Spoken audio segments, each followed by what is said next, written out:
ըստ էության այս նախագծի մասին մենք շատ ենք խոսել, սկսած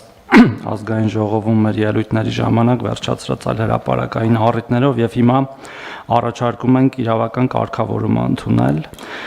Հետվճարի ծրագրի գործողության ժամկետը առաջարկում ենք երկարաձգել եւս 1 տարով, մինչև 2026 թվականի դեկտեմբերի 31-ը, միաժամանակ շահառուներին հնարավորություն տալ անկանխիկ վճարումներից ստանալ ավելի մեծ չափով հետվճար։ Այս նպատակով առաջարկում է հետվճարի հաշվարկման համար 2026 թվականի հունվարի 1-ից հետո կատարված անկանխիկ վճարումների նկատմամբ կիրառվող 12%-ը ավելացնել եւ սահմանել 20%, իսկ հետվճարի առավելագույն չափը 6000 դրամից դարձնել 10000 դրամ։ Ուզում եմ որոշակի վերջի վիճակագրություն ներկայացնել, պարոն վարչապետ, ձեր թույլտվությամբ, ուրեմն միայն 2025 թվականի հոկտեմբեր ամսվա տվյալներով հետեւյալ պատկերն ունենք։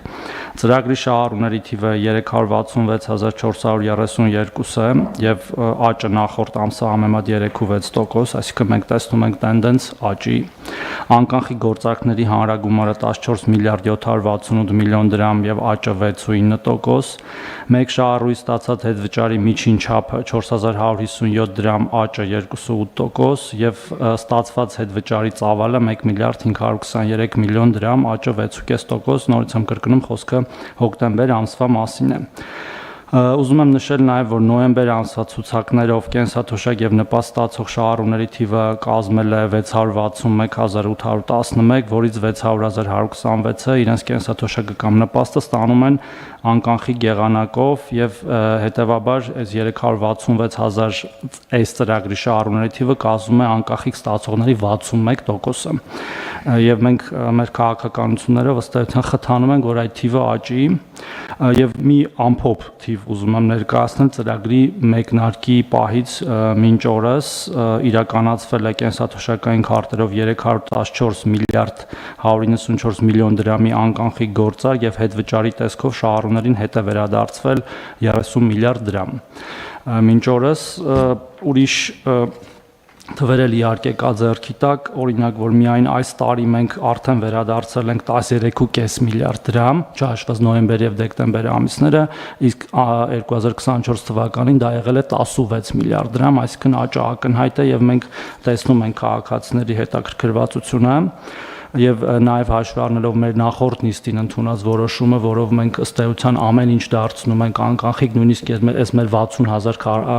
քաղաքացիներին կվճարենք կենսաթոշակները եւ նպաստները անկանխիկ եղանակով, ես կարծում եմ, որ կրկին կունենանք թվերի ավելացում, ինչը ըստ էության կենսաթոշակների կամ նպաստների ավելացում է նշանակում, միջին ավելացումը հաշվի առնելով այս մեր թվերը 3.5-4000 դրամի շրջանակներում կլինի, բայց յուրաքանչյուր ավելացող մասը, բայց յուրաքանչյուր քաղաքացի, ով ունի իրավունք օգտվելու այս ծրագրից, կարող է պոտենցիալ 10000 դրամ ունենալ ավելացում գումարային։ Շատ լավ, հարգելի գործընկերներ, ըստ էության մենք խոսում ենք կենսաթոշակի հերթական ավելացման մասին, բայց ինչպես նախկինում առիթ ունեցել եմ ասելու, մենք մեր որոշումների դիտանկյունները փոխում ենք, որովհետև մենք մեր որոշումները պետք է կայացնենք այնպես, որ նրանք լրացուցիչ եւ հարակից էֆեկտներ ունենան։ Այս մտածումները մեր մոտ սկսվել են դեռևս այն ժամանակ, երբ որ մենք 2019 թվականին բարձրացրեցինք 10%-ով ուսուցիչների աշխատավարձ։ Եվ մենք, երբ որ հետագայում ուզում ենք հասկանալ մեր կայացրած որոշման էֆեկտը, մենք տեսնում ենք, որ այդ կայացրած որոշումը ոչ մի էֆեկտ չունի բացարձակապես։ Ընդ որում, այնպես չի, որ ուսուցիչները, որոնց աշխատավարձը բարձրացել են, առանձնապես գոհ են, եւ ընդհակառակը ուսուցիչների շրջանում անարդարության զգացում կար, թե մեկը պրոֆեսիոնալ հմտությունները հաշվի չեն առնվում եւ այլն, դրա համար մենք ներդրեցինք կամավորատեստավորման ծրագիրը, որը այսօր կարող ենք ասել, որ հաջողված ծրագիր է միանշանակորեն։ Այսօր Հայաստանի Հանրապետությունում 700,000 դրամ աշխատավարձ ստացող ուսուցիչ կա։ Այն ճանապարհով, որ մենք գնայինք, մենք երբեք այս ցուցանիշի չենք հասնի, երբեք։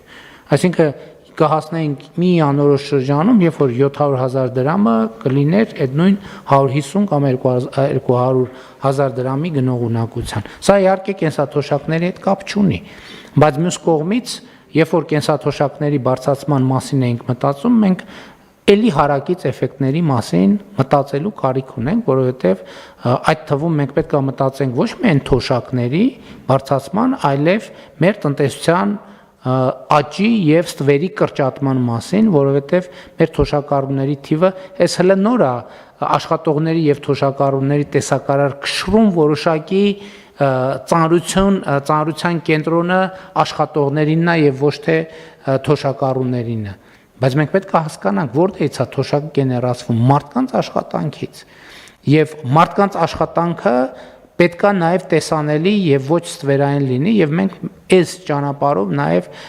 թոշակառուներին մեր հարգելի հնարավորություն ենք տալիս, որպեսզի սա նաև մասնակցության ձև է, գիտեք, հանրային կյանքի։ Երբ որ կենսաթոշակառուն գիտի, որ ինքը կոնկրետ պետության զարգացման, ստվերի կրճատման գործում ունի դեր։ Այս քաղաքացիական զգացողությունը շատ կարևոր է եւ մենք երբեք դա չենք գնանշում։ Եվ նույն թոշակառուների հոգեբանական եւ կենսամակարդակի ապահովման առումով սա շատ կարեւոր է։ Ինչայլոց պարոն Թովմասյան, ես անդադ վերջին աշխատանքային քննարկումներում հիշեցնում եմ, որ մենք պլան ունենք ձեր նշած հետադարձ հիպոթեկի ծրագիրը իրականացնելու, որը իմ կարծիքով նույնպես մեր թոշակառուների կենսամակարդակում եւ ապրելակերպի մեջ էական դրական փոփոխություններ է մտցնելու, բայց հաջորդն եմ ուզում ասել։ Լավ, ասում ենք թոշակառուն ինչի վրա է ծախսելու գումարը։ Ենթադրենք 12000 կամ ինչ որ չափով ավելացրինք։ Ինչի վրա է թոշակառուն ամենաշատը ծախսում գումար։ Ակնհայտորեն առողջապահության։ Հետևաբար, բայց մի րոպե, եթե մենք մարդու թոշակը ամիսը 10,000 դրամով բարձրացնենք, ինքը իր առողջապահական խնդիրները կարողանալու է շատ թե քիչ պատշաճ ձևով լուծի։ Ոչ, չի կարողանալու։ Դրա համար մենք ասենք եկեք ոչ թե թոշակը ավելացնենք, մանավանդ հիմա շատ կա, նայում են ինչ ենք խոստացել, ինչ չենք խոստացել, մենք չենք խոստացել, որ առողջապահության ապահովագրությունը խոստացել ենք, բայց չենք խոստացել, որ կենսաթոշակառուների համար դա անվճար է լինելու։ Դենց բան չենք խոստացել, որովհետև ասում են, այս խոստացել եք, չենք արել։ Բա որ տասնյակ ուրիշ բաներ չենք խոստացել, բայց արել ենք, դա հաշվարկով պետք է անի։ Բայց մենք իրականում ուզում եմ ցույց տամ, մենք մտածել ենք լավ թոշակառուի թոշակը լավ 10000, 15000 դրամով ուղակի ավելացնենք։ Ինքը իր առողջապահության խնդիրը կարողանալու է լուծել։ Ոչ, բա ինչ անենք։ Մեր խնդիրն է նա, որ 10000 դրամ գրենք, ասենք ստեսություն մենք խնդիրը լուծեցինք։ Մենք դրա համար առողջապահության ապահովագրության համակարգը ներդրեցինք, ճիշտ է հիմա 65-ից պլյուս թոշակառուներին, մենք իրանց ավելացրած թոշակը առանց իրանց հարցնելու դնում ենք այդտեղ,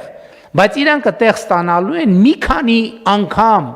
ավել արժեցող ծառայություններ, որոնց կարիքը իրանք իհարկե կունենան, Աստված տա չունենան։ Բայց գործնականում դա չի լինում, որովհետև վիճակագրությունը ցույց է տալիս, որ մարդիկ իրանք կենսաթոշակառուների առաջնային կարիքը առողջապահական ծախսերը հոգալն է, սկսած դեղ եւ այլն։ Ես էլի ուզում եմ ճշգրտել, որ մենք ոչ բոլոր դեղերի ոչ ամբողջական ծախսերն ենք փակելու, բայց մենք այս ճանապարհով թոշակառուներին վերադարձնում ենք այնքան գումար, որը էականորեն ավելի է այն 10-11 հազար դրամից, որ մենք իրանց պոտենցիալ ավելացող թոշակից վերցնում ենք եւ դնում ենք իրենց առողջապահության համակարգի մեջ։ Այսինքն մենք իրանց համար ենթակառուցվածք ենք ստեղծում բոլորովին նոր ծառայությունների ենթակառուցվածք, որը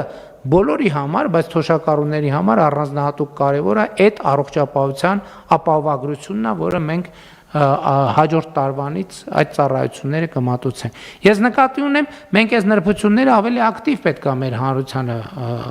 ներկայացնենք, որպեսզի նրանք ճիշտ տեսնեմ պատկերը։ Էլ չեմ ասում, որ ես նախկինում մի անգամ ասել եմ, երբ որ այդ ծրագիրը սկսեց աշխատել, առաջին ամիսներն էին։ Երբ որ մենք տեսնում էինք աճը, ես ասացի հարգելի գործընկերներ, ես կարծում եմ, որ մենք այն ավանդական ձևերով էլ թոշակ պետքա չբարձրացնենք։ Մենք պետքա գնանք այս ճանապարհով։ Իմիջիայլոց կներեք, 300 միլիարդի առևտուր ասցիք, հա? 314 միլիարդի վերադարձվել է 30 միլիարդ։ 300 միլիարդի առևտուր կատակ ենք անում։ 300 միլիարդ դրամի առևտուր թոշակառուների կողմից։ Մենք կարող ենք